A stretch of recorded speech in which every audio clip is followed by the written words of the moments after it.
Quiet, please.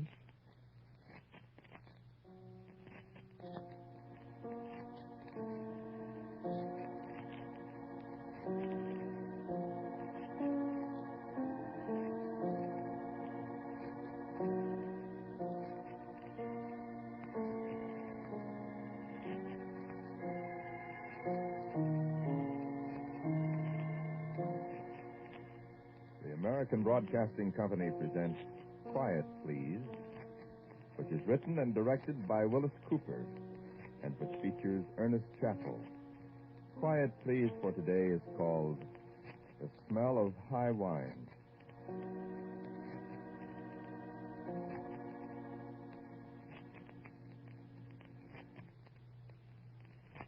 You can talk about nostalgic sounds all you want to. Church bells on a summer Sunday morning when you've come back to your hometown after a long, long time. A long, homesick cry of a train whistle when you wake up in the middle of the night. Somebody's voice you haven't heard for a long time. You can talk about nostalgic sights, too. Brown cows meandering over a green hillside. And a funny Y-shaped fence post out on the Santa Rosa Valley Road that you saw the men putting up 20 years ago. But for my money, there isn't anything like a smell to bring things back. The smell of burnt coarse sand as the train passes a small-town foundry somewhere in Indiana. And the bitter smell of fresh tanned leather. Your mouth puckers up like it did when you were a kid walking past the harness shop. The linseed smell of good, fat printer's ink and the greenish smell of raw newsprint. They're the things that bring you back. For me, it's the smell of high wines. Smell it once and you'll never forget it. Live in a distillery town and you'll smell it practically all the time. And you remember Shorty Gale in the funny streetcar that took you to work at 5 in the morning.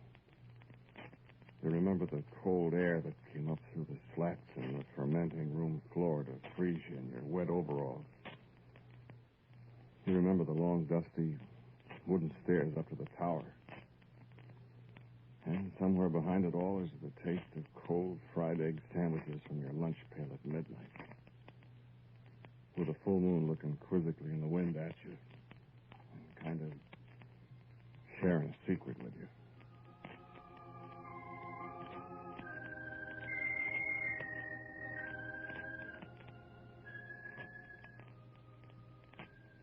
I catch the smell of high wines, and I hear a sound that I thought I'd forgotten. And I see a picture I thought I'd forgotten, too. A little room way up at the top of the tower, musty, dusty with white meal.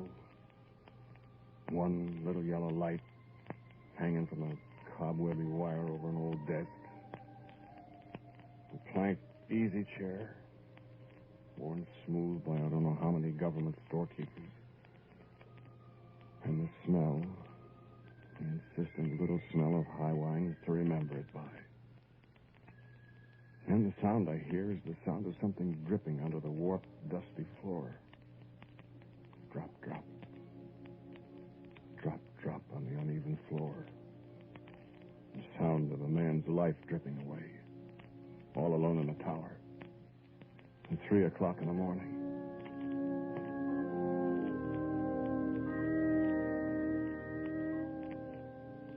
I remember back, and it's more than 30 years ago. I wake up at 3 o'clock in the morning, and I smell high wine. Pungent, sharp, with a kind of vicious cleanness. The coming to life of the sharp alcohols and the esters, released from the prison of the grains they were born in. And the smell brings back the blurred picture of the little room where the man lay across the scarred desk and bled his life away in the gloom.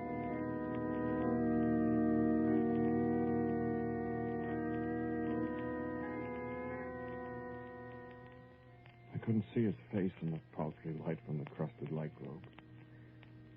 I could see only his dark clothing across the desk. his hand dangling toward the floor. The smell of high wines was strong in that cramped little room. And there was only the drip, drip, drip, drip to hear, and the stain slowly spreading on the floor. And I remember I ran headlong down the stairs and out into the clean air of the night. And I can still feel the uneven ties of the railroad under my feet as I ran away from that place. And I remember how the smell of high wines pursued me through the dark. And through the day. Through the bright hours of the day. I squandered my sleeping time staring at the walls, wondering, and waiting for a call that would take me back to that murder room.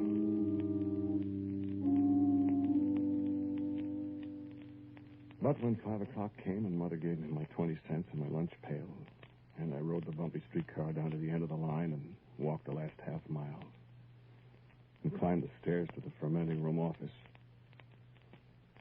Grover sat on the bench and looked up at me over his first cup of coffee. How are you tonight, Eugene? And Dutch came in with a thermometer and his Stilson wrench and slapped me on the shoulder. Number 10 tub's up to 86, Eugene. Better look at it in about an hour. While you're resting, Eugene, you can repack the new pump if you want it. All right. What's the matter with you? Me? Nothing. You sick? Me? No, I'm not sick. You're as white as a sheet. Listen, Grover. What happened? What do you mean, what happened? What happened where? What's the matter with you? Up in the tower. What happened up in the tower? Didn't you hear? Hear what? Last night? It wasn't here last night. It was our night off, don't you remember? Sure. I remember. What are you talking about? Didn't anybody tell you what happened up there last night? Up where? In the tower. What happened? A man? Dead? What? Dead man? I saw him. Are you nutty, Eugene? No, I'm not nutty, Grover. I didn't hear about any dead men. Who was it? I don't know. I saw him. It was all over the floor. Blood. Blood? I saw it. What were you doing? Wait a minute, Dutch. Hand me the phone. It ain't connected at night. That's right. Listen, Eugene, you saw a dead man up in the tower? Yeah. Where?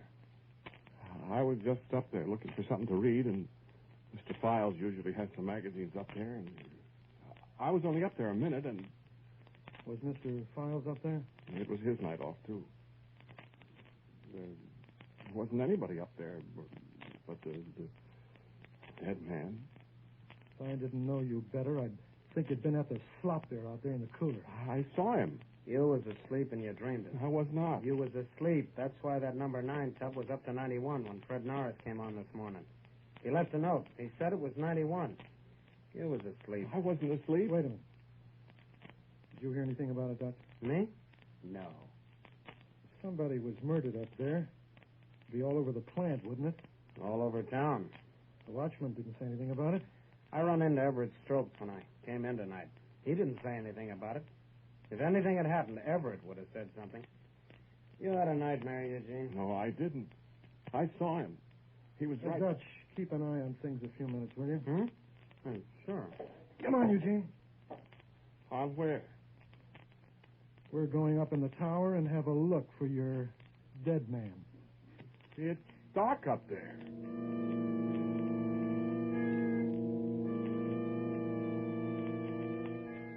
It was dark, and it was gloomy, and it smelled of high wines just as it always did. And in the feeble glow from the little yellow lamp, the desk stood bare and clean, lightly dusted with the powdery meal of 50 years grinding. The warped floorboards were dusty and dry, and I could even see the footprints from the dust I had made the night before. Where'd you see the blood? Right there on the floor, I saw it. And now the floor was dry as it always had been. And the dust lay thick on it, the dust that had been there for years. And we got down on our knees to look. There's been no blood on this floor. I saw it. Listen, Eugene. If I ever hear of you going to sleep on the night shift again when you're being paid to keep an eye on 14 tubs of fermenting mash downstairs and... Who's that? Hey, Grover. What do you want? I told you to stay... Hey, Grover. What? Mr. Files is dead. Mr. Files? Mr. Sure. The one that saw was up here at night. You know, he had his night off last night. Yeah? He's dead. What? He was home last night, and somebody got in the house and stabbed him, and he bled to death. And you know what else? What? What? I think it was somebody from the distillery here. Why? Because when they found him, the whole room smelled just like it does around here. The smell of high wines is so strong it nearly knocked the people down.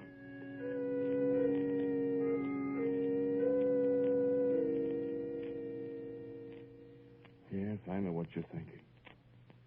I know you're saying to yourself, he did it. Eugene did it. And he lied when he told about going up in the tower and finding the man bleeding to death. The man that never was there. The man they couldn't find any sign of the next day. You're saying that's a fine alibi, Eugene. And you're saying that business about the smell of high wines is a nice touch. But aren't you forgetting something while you're figuring out your fine theory? Aren't you forgetting that I told my story before Grover and Dutch had heard about how Mr. Files was stabbed by a person or persons unknown? Do you think a murderer would make up a story like that and tell it ahead of time? A smart murderer wouldn't have told it at all, would he? If I had done it, wouldn't I have been content with everybody thinking I was at work in the distillery all night? With nobody even thinking of me as a potential murderer? Well, that's the way you'd think, isn't it?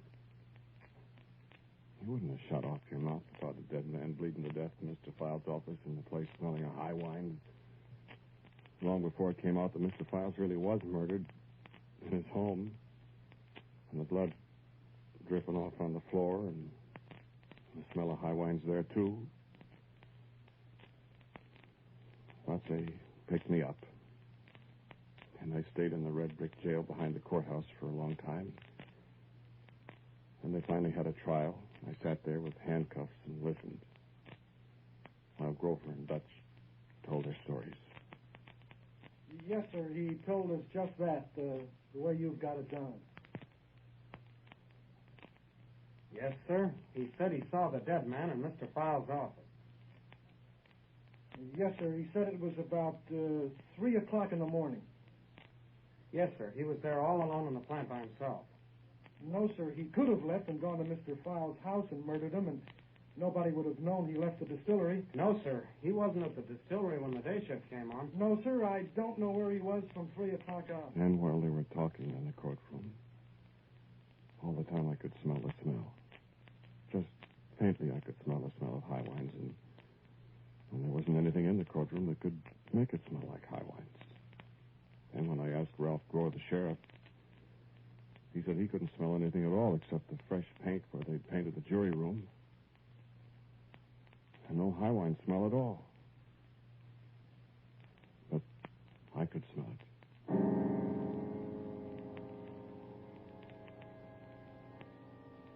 And that's the way it happened. I told you the truth all the way along. This is one of those stories where the man says at the end, look, I've been lying to you. I did it, and I've been lying to you about it. I didn't do it. And that's the way it happened, just like I've told you. They acquitted me. You can see they couldn't prove anything, and the story was too fantastic, and well, I hardly knew Mr. Files at all. And so I was free. I said, I'm not mad at you, Grover. Well, sure, Eugene. You know, I had to say what I said. But you notice I didn't say anything that would make people think I thought you did it. I stuck right to the truth. I just answered the questions, that's all. I know, Grover. I heard you in the court. I didn't say anything either, Eugene. I just told him what you said to me. I didn't volunteer anything either. There wasn't anything to volunteer. Was there, Dutch? No, there wasn't. No, there wasn't. We just told the truth, the whole truth, and nothing but the truth. Yeah, I gotta get a new job, I guess. Aren't you coming back to the distillery, Eugene? No, I guess not, Grover. I don't think they'll take me back. Sure they will, Eugene. I don't think so. Grover, do you think I did it?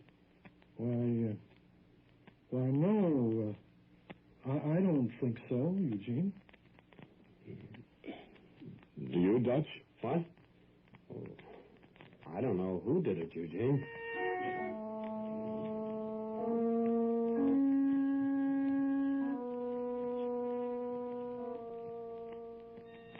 And then I was in Omaha another time, and it was 4 or 5 years later.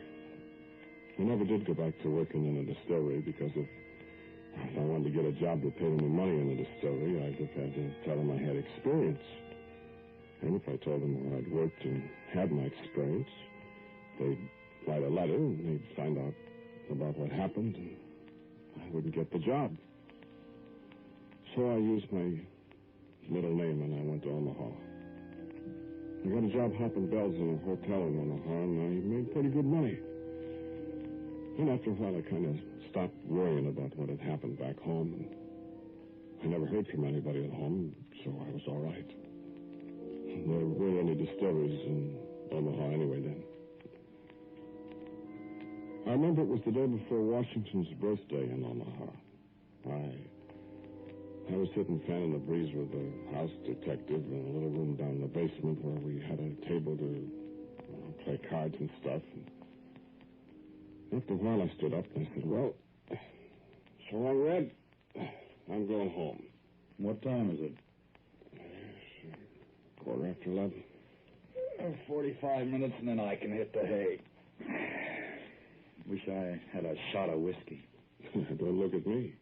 I know. You don't touch it. I used to help make it. You did? Yes. Before Prohibition. Smells like old Cooley's making some back in the furnace room right now. Smell it? Why? I know what that smell is, Red. Yeah, bathtub gin. No, it isn't. Huh? Oh, I smelled that before. What is it? That's high wines. Huh? Never mistake that smell. What's high wine? That's what comes out after the first distillation of the mash you make whiskey out of. Well, there's no distillery around here. Only old Cooley. I'm going to see. I'm telling you. I know what that is. I smell. Look out. Cooley's always leaving stuff in the passageway there. I'll look out. Yeah, let's see what this is. Where's the light? Red! What's the matter? Did you break Red! Red, look. What?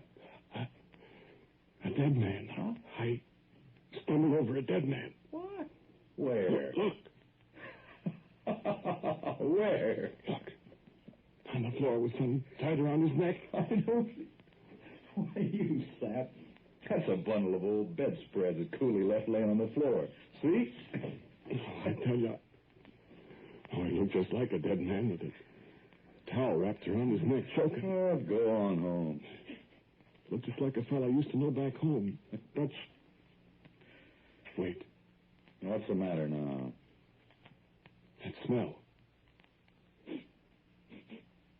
I don't smell anything now. Can't you smell it? There's the smell of high wines. I don't know what you... Red! Hey, Red! Yeah? Are you down there? What's the matter? Red, come on, quick! What's the matter? Get up to 805 right away! What's the matter? There's a dead guy up there!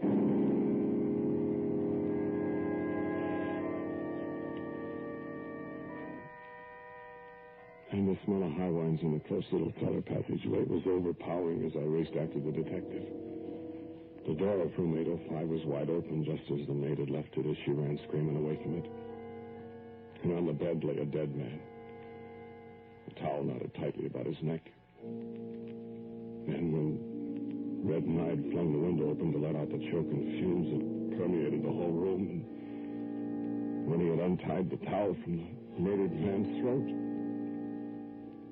I looked down on a face that I knew. It was my old friend Dutch, and I hadn't seen for 5 years.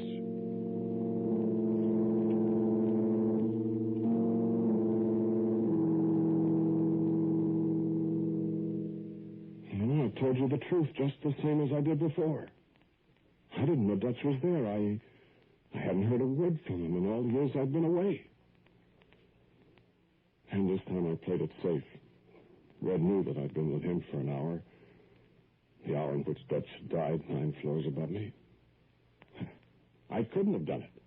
There never was even the slightest suspicion of me, for that matter. It was just coincidence that I tripped over what I thought was a dead man with a towel knotted around his neck. That's all. But it wasn't coincidence that I'd smelled the smell of high wines. But I went away from Omaha anyway. I wandered all around, and I never did smell that smell again. Not till the other day.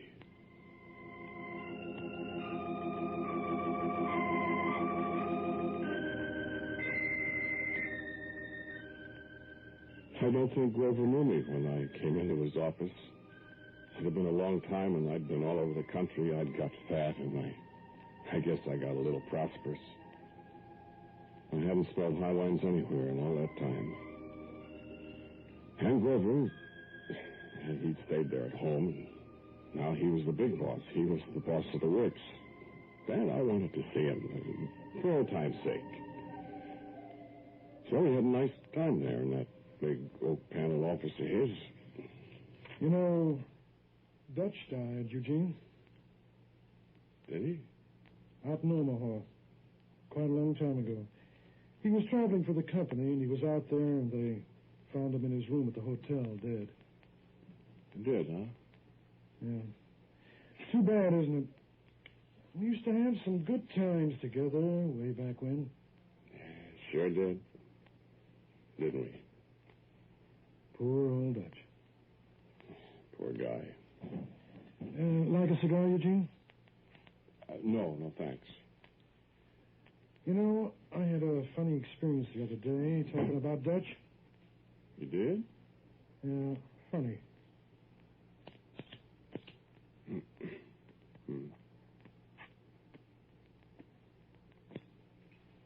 You remember when you left here? Yeah, I certainly do. I mean about the fellow that was killed. What was his name? Files? Remember? Yes, I remember. That was why you went away, wasn't it? Let's not talk about it. Remember how you talked about smelling high wines? Yeah, I haven't smelled high wines for years. Not since when? Well, I haven't either. I was glad when they moved my office uptown. Could get away from that smell. Always nauseated me. Well, me too, to be perfectly frank. What are you sniffing for? Nothing. I don't smell anything. I thought I caught a sniff of high wines. No, not in this office, boy. Air conditioning. Well, go on. Go on what? What you were saying, the funny experience. Oh. Well, remember you smell that smell when he died? The old man. Yes, I remember. I was sitting at home reading the Saturday Evening Post. Story about a fellow on a submarine and atomic bomb things. Yeah, I read it on the train. Oh, yeah. Well, I guess I must have fallen asleep. It was late. And all of a sudden, I smelled high wines. You did, huh? Yeah, just as plain. Hell don't smell that smell for years. But you know something, Eugene? You never forget it. I guess you don't. Well, now I better be going. No, wait a minute, Eugene. I want to tell you about this dream. I wouldn't have thought about it, but it's such a coincidence. You coming in out of a clear sky. Well, what about it? Well, I got up and looked around. I was all alone at home, and I couldn't imagine that... Say, do you smell anything now? No. Guess it must be my imagination. Well, go on. Well, I thought right away about that old experience of yours. What did you find when you looked? What? Did you find a dead body? Why, what's the funny... Wait a minute. I ought to tell you that I was in the hotel when Dutch got killed. I know you were. How did you know? I mean, I had an idea you were, Eugene. Well, I didn't kill Dutch. No. I didn't kill that old man either. No. I didn't. I know you didn't. Well, and how did you know I was there when Dutch died? I guessed. Well, tell me about your dream and the high wine smell. Yeah, well, do you smell anything now? High wines? No, why? I just wondered. I don't want you to find me dead, you see. Did you find a dead man when you smelled high wines the other night? Yes, I did. You did? Tell me about it. Want to know who it was? Oh, yes. No. Suicide.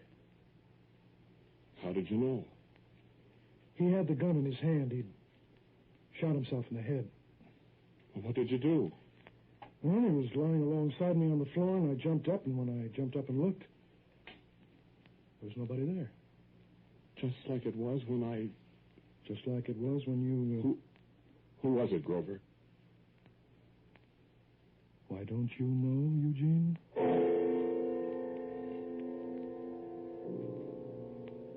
I don't know why. It's the truth. It's the way everything happened. I didn't tell you any lies. Grover didn't either. I forgot to ask you something. Did you ever smell high wines? You never did? Well, once you smell high wines, like Grover said, you'll never forget it. I don't know where this gun came from. You know what I'm going to do with it? You said you never smell high wines. Take a deep breath. You don't get it? Try again, a big, deep breath. Yeah, that's it. Smell it now?